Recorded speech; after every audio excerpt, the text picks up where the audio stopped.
Pemirsa, pelantikan gubernur dan wakil gubernur terpilih direncanakan digelar pada 7 Februari 2025.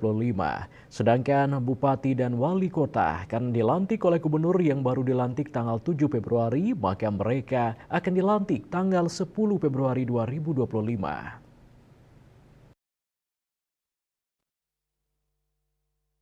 Menteri Dalam Negeri Tito Karnavian di kantor Kementerian Politik Hukum dan Keamanan Jakarta. Sebagaimana dikutip dari kantor berita antara menyampaikan, hal tersebut bisa terjadi jika tidak ada pihak yang mengajukan sengketa perselisihan hasil pemilihan umum PHPU ke Mahkamah Konstitusi MK. Jika salah satu pasangan calon terlibat dalam gugatan PHPU di MK, maka pihak pasangan calon harus menuntaskan sengketa sebelum dilantik. Tito melanjutkan rencana tanggal pelantikan kepala daerah tersebut dibahas dalam rapat antara Menko Polhukam dan Ketua KPU yang digelar di kantor Kemenko Polhukam. Dia menjelaskan rapat ini membahas tentang revisi Perpres nomor 16 tahun 2016 tentang pelantikan kepala daerah.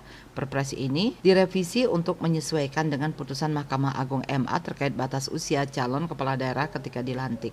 Dan itu revisi ini juga dilakukan atas dasar permintaan KPU untuk menetapkan tanggal pelantikan kepala daerah. Tito melanjutkan revisi Perpres itu mengatur tanggal pemungutan suara pilkada yang akan digelar pada 27 November 2024. Setelah itu, pihak KPUD diharuskan melakukan rekapitulasi suara hingga 16 Desember 2024. Setelah hasil rekapitulasi selesai, KPUD harus menetapkan siapa saja pasangan yang terpilih berdasarkan hasil pemungutan suara. Setelah rekapitulasi suara, setelah itu menetapkan paslon terpilih dan waktu bagi gugatan di MK. Jika tidak ada sengketa di MK, maka Tito dapat memastikan pelantikan gubernur, wakil gubernur, hingga wali kota dan bupati sesuai jadwal yang telah ditentukan.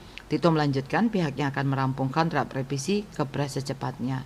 Bali Post melaporkan.